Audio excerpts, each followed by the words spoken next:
We're excited to welcome Kit Williamson and John Halbach. Kit is the creator, writer, executive producer, director, and co-star of one of our very favorite shows, Eastsiders. John is also an executive producer and co-star. Together, they are also husbands. Eastsiders' first 2 seasons are available streaming on Netflix, and they are in the middle of production as well as a Kickstarter campaign for season 3. Thanks for joining us, guys. Thanks for having us. Yeah, thanks for having us. So, for those of who in our audience have ignored us and haven't gotten on the Eastsiders bandwagon, tell us what the show's about and what its origins are. Sure. So it's a dark comedy about a gay couple in Silver Lake, the east side of Los Angeles. Tom and Cal, the gay couple, are really the heart of the show. And then as the years have gone by, more characters have entered the world, and it's expanded a little bit. But at its heart, it's about Tom and Cal and their relationship. And we started the show back in 2012, produced 2 episodes just independently while I was in grad school and put them on YouTube. And that attracted the attention of Logo, which is where we premiered the rest of the first season on their digital platform, broadcast it as a cable movie, as a TV movie on the cable channel, and then came to DVD and video on demand through Wolf Video before season 2 hit Netflix last year. We were able to finance this show entirely through crowdfunding. So both season 1, season 2, and now season 3 have been the result of Kickstarter campaigns. So it's definitely in the viewers' hands as much as it is in ours, whether the show continues. And what's coming up in season 3 that you can maybe tease our audience with a little bit? Sure. Well, season 2 ends with Tom and Cal moving all the way east to New York City. And then there's a bit of a time jump, and season 3 kicks off with them saying, enough of this New York nonsense, let's get back to California. Yeah, fuck this, we're going back to Los Angeles. And Tom and Cal set out to have the road trip of their lives and drive from New York to Los Angeles, hauling a vintage camper trailer from the 1960s behind them. We filmed in 16 states on the way. We actually did the road trip with a skeleton crew and did most of the interiors in Idaho, where we shot for 2 weeks. So there are a lot of twists and turns and bumps on the road from New York to Los Angeles for these characters, a lot of unexpected surprises and dangers along the way. And they have to really assess kind of what they want their future to be as they look towards it on the road home. That kind of blows my mind that you would even want to attempt something like that. I mean, why? What? I mean, I'm sure. I've been watching some of the behind-the-scenes video, and everything that you've shown so far looks freaking amazing. So I cannot wait. But undertaking this sounds like a monumental task. Well, we couldn't do everything that we did in season 2 again, right. Which was, by the way, just as hard, if not harder. On our budget level, having a cast of 50-plus actors and like 75 locations in season 2, like it's hard to nail down that many gay bars. I'll tell you that much. Drag queens. There's a lot of scheduling that goes into that. And we wanted to challenge ourselves in a different way with season 3. And these 4 episodes that we're kickstarting first really narrow in on Tom and Cal's relationship as the heart of the show. We also have a lot of great guest stars coming back, like Constance Wu from Fresh Off the Boat, and Willem is returning as well. And a lot of familiar faces throughout the first 2 seasons are also making kind of a return to it. But structurally, it's a little different. And so we just kind of replaced one set of challenges with an entirely different one. We said that we would never do the road trip again, but it would be a lot easier to do it again, having done it once before. Yeah. We didn't have the luxury of doing a practice run. We really just had to throw caution to the wind and put all our stuff in a car and grab a film crew and go. So, how many days does it take to get across the country for you? Like, how many days is their road trip? Well, it turns out when you have 7 people on the road, that's a lot more bathroom breaks, a lot longer.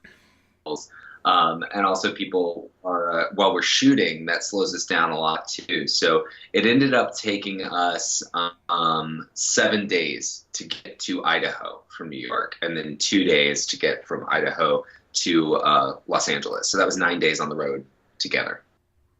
It's actually faster than I thought it would be. That's not too bad. I was curious, did you expect this kind of success when you were just doing this as a grad project in season 1 to get to a season 3? Was it the hope? Our goals were pretty simple when we started it. We wanted to make something cool and put it out there into the world. Certainly didn't foresee season 1 coming to Netflix. Didn't foresee getting a distribution deal with Wolf Video. Didn't foresee the 2 Daytime Emmy nominations. Like, these were things that were not at all in our heads when we first started making the show. We just wanted to make something that we'd want to watch. It was so long ago, Netflix didn't even have TV shows at the time. It wasn't even a thing. Right.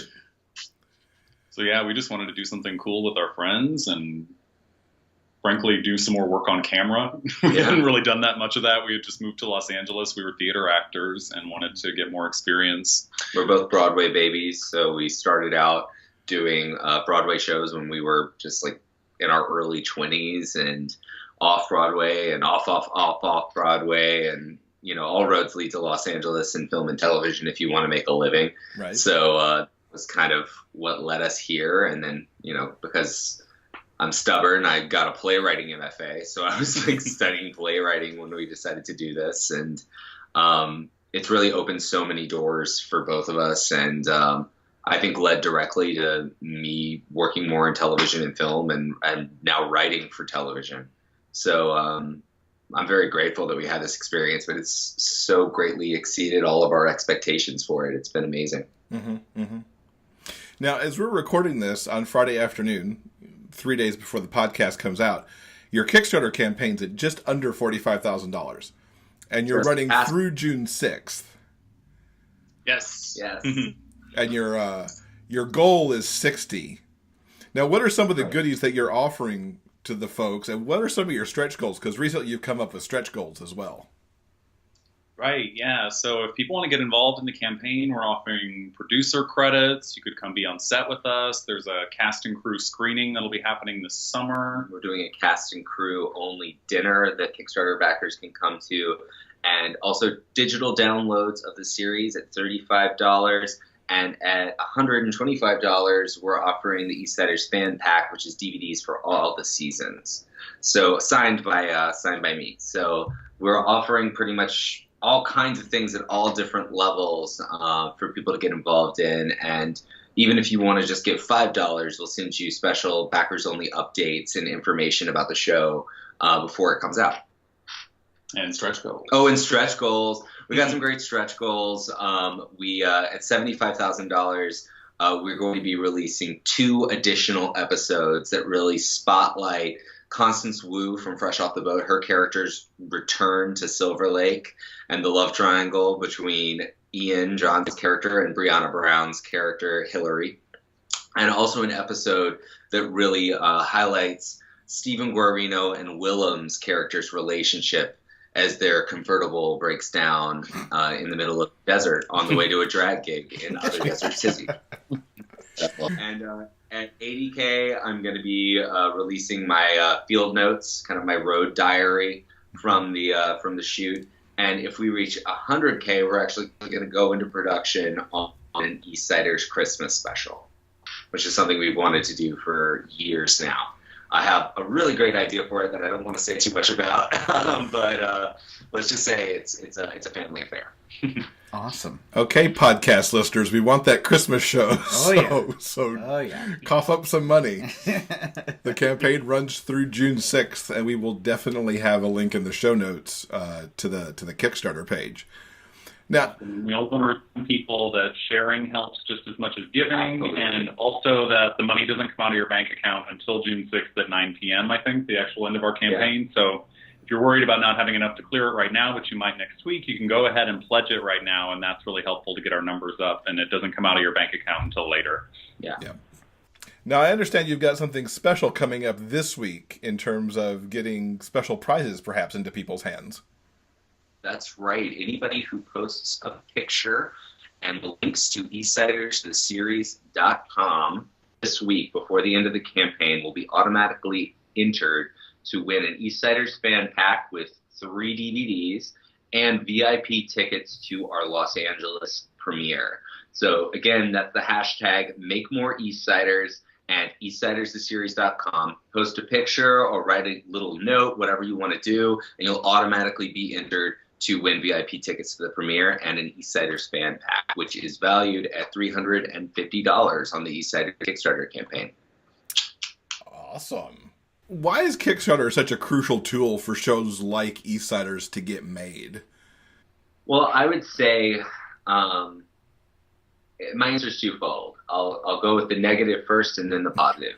The negative is that network executives just don't have a lot of imagination when it comes to LGBT stories, and I've had numerous people tell me that the market was quote-unquote oversaturated because of Looking, which is canceled 2 years ago. And we don't get a gay show on the air except for like every 5 years. So while we might get some representation, having a show that's like really focused in on a deep dive on gay relationships, that's not something that I am waiting around for Hollywood to provide us anymore. I think we might be waiting forever if we do that. So that brings us to the good, which is that if you want to see something, you can make it happen through crowdfunding. It's been really amazing to me to see kind of other LGBT stories and web series and books and comic books and things that are financed through crowdfunding.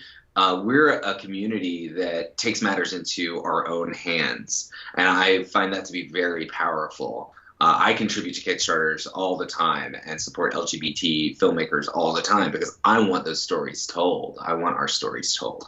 So that to me is like the most powerful thing about crowdfunding, just from where I'm sitting as a gay man, that we don't have to wait for approval from networks and studios to have our stories told. Totally agree with that. Absolutely. So what's your final pitch to get our listeners to back your Kickstarter? What would you say, John? The show is a labor of love. I think it's really about love between all these people. We love all the people we make the show with, and it's so cool that we've been making it for 5 years now, and we're growing as people, and these characters are growing, and the relationships, I think, are really interesting and worth exploring, and we love making it, and we hope people love watching it.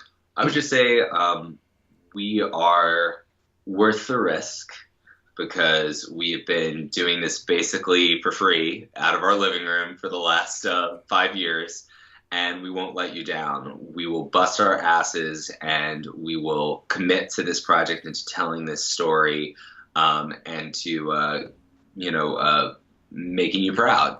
That's what I would say.